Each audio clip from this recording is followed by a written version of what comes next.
在20世纪的50、60年代，数以千计的孕妇无故流产。更可怕的是，1万多名儿童出生的时候患有一系列的严重畸形，而这次的医疗丑闻却是由人类的无知而犯下的错。Hello， 大家好，我是正正，今天给大家讲一起上世纪群体错误用药而导致的事件。直至今日，药物的受害者回想起当年的事故，还是耿耿于怀。有人甚至怀疑这是政府为了清除人类而犯下的阴谋。那么，引发这起事故的罪魁祸首究竟是什么呢？在1956年的7月，西德的医疗当局批准了一种名为沙利度胺的药物，患者不需要处方就能获得这种药效超群的镇静剂。很快，人们将其用于治疗一系列的疾病，包括肺炎、感冒和各种流感，尤其是针对孕吐有非常强的奇效，所以许多孕妇都会首选此药。沙利度胺是由德国一家小型药物公司格朗塔尔开发的。该公司在2战后一直致力于满足市场对抗生素的迫切需求，而这次沙利度胺的开发计划负责人正是化学家海因里希·穆克特。他是著名的纳粹战犯，有大量研究和生产抗斑症伤寒疫苗的经验。在1957年的1月，格朗塔尔公司开始给沙利度胺打广告，广告词是：想要克服安眠药滥用，只需要服用1到2片沙利度胺。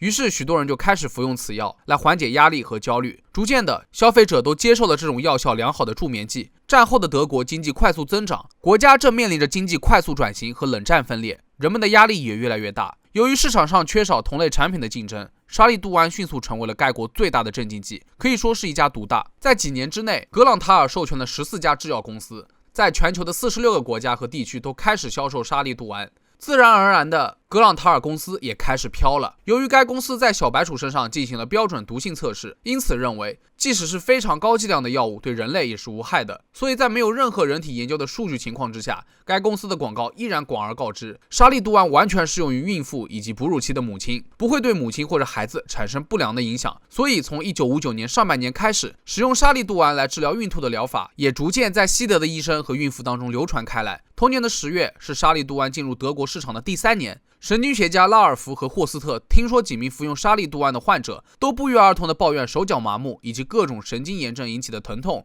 于是他们在1960年德国神经学学会会议上报告了与沙利度胺相关的神经炎症病例。与此同时，苏格兰特里夫有一名全科医生名叫亚历山大·弗罗伦斯，他公开质疑了沙利度胺的副作用。在1960年的12月31日，他给英国权威的医学周刊 BMJ 写了一封投诉信。他报告说自己有4个病人在服用沙利度胺后，手脚出现了严重异常的感觉，类似于针刺的麻木感或是灼烧感。随后，沙利度胺被要求划分成处方药。最初，格朗塔尔公司强烈否认这一指责，服用沙利度胺后生下畸形儿童都是上帝的旨意，不可能是药物的影响。自1960年底以来，西德的新生儿畸形率迅速增加。在短短的10个月里，克雷菲尔德市儿童诊所就观察到13例畸形病例，但是并不能确定真正的原因。有医生假定这是一种未知的毒性因素，一时间流言四起，许多民众都猜测这是核武器试验造成的影响。因为在当时，公众和医学界反对强制报告新生儿畸形，原因是可怕的 T4行动。那在这里简单科普一下这个 T4行动到底是什么。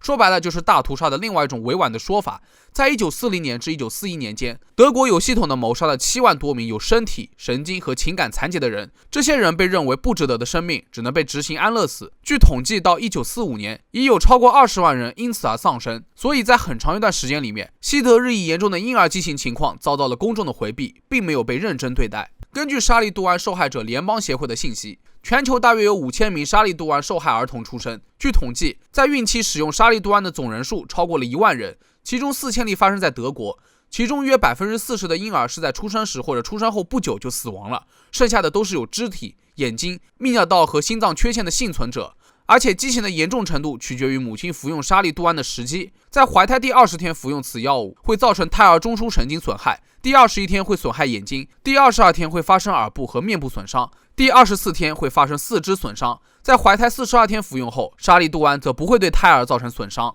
然而这对于孕妇来说无疑是晴天霹雳的，他们信赖的防孕吐药竟然会害了肚子里面的孩子。大量的畸形婴儿报告的出现，才让人们开始意识到沙利度胺会对孕妇产生严重的副作用。在1961年的10月26日，格朗塔尔公司终于迫于压力停止了沙利度胺的全国分销，其他国家的经销商也陆续撤掉了沙利度胺。直到1962年，这种药在大多数国家都被禁止了，香饽饽一下子变成了弃儿。然而不知不觉当中，沙利度胺已经上市5年多了，真不知道有多少人深受其害。在这次的医疗灾难当中，有许多国家的孕妇都中了招，他们分别来自德国、英国、西班牙、加拿大、奥地利、澳大利亚和新西兰。然而美国顺利地逃过了一劫，这一切都要感谢著名的药理学家弗朗西斯。在1960年的时候，弗朗西斯被美国食品和药物管理局聘用。他在 FDA 的第一个任务就是审查药物沙利度胺作为镇静剂和止痛药的申请。尽管这个药物在当时被20多个国家获得批准，但弗朗西斯拒绝批准申请，坚持要求全面进行测试，必须提供出显示该药物对胎儿无害的数据。马里昂制药公司对此很恼火，每个国家都顺利批准了，唯独到美国这里就卡壳了。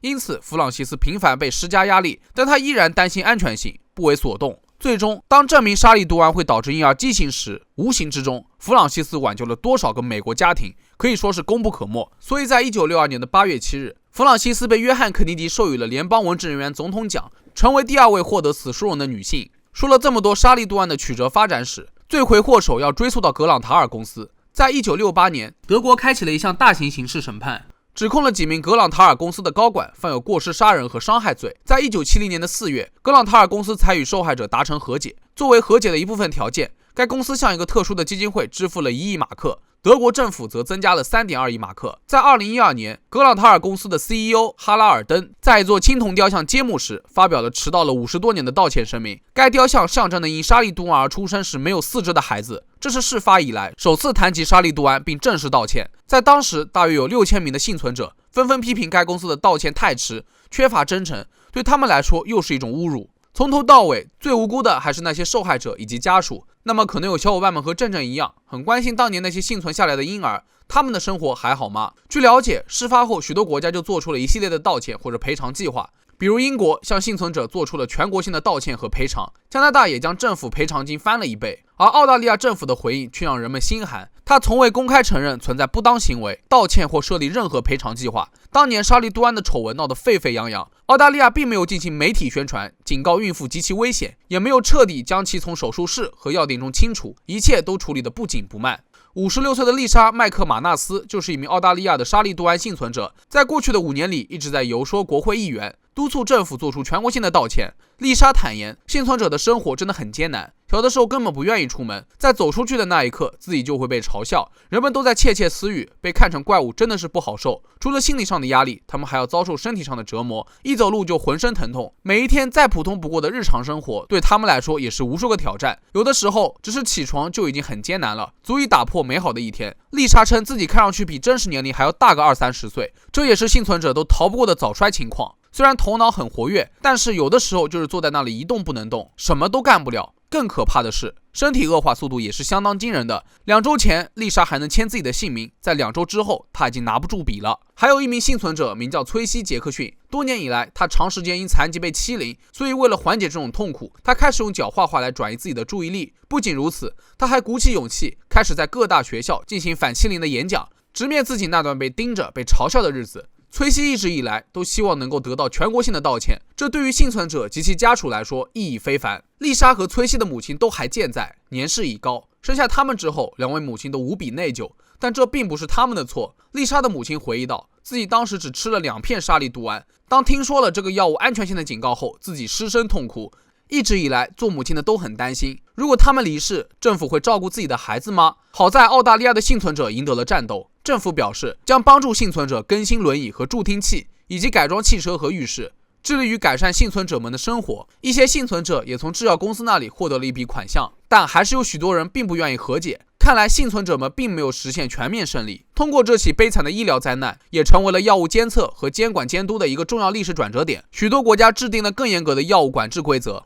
由此看来，药物的发展并不是一帆风顺的，在广泛使用前需要花费无数研究者的心血，一旦投入使用后又要经过无数患者的检验。而人类对于沙利度胺的认识就是经历了许多风波，甚至付出了巨大的代价。如今医学家们又发现了沙利度胺可以用于治疗麻风病和多发性骨髓瘤，当然了，它能再次得到人们的认可也是相当不容易的。毕竟有了这么严重的黑历史，科学家们多次进行不良反应的检测，才安心让它东山再起，为人们所用。那好了，本期视频到这里就结束了。沙利度胺事件无疑是给全世界都敲响了重视药物安全性的警钟。在日常生活中，小伙伴们也要切记，不能忽略药品的不良反应，一定要安全用药。那小伙伴们对于今天的这个视频有什么看法，可以在评论区下方留言。如果你们喜欢这个视频的话，也别忘了点赞、收藏、加关注。我是正正，那咱们下个视频再见吧。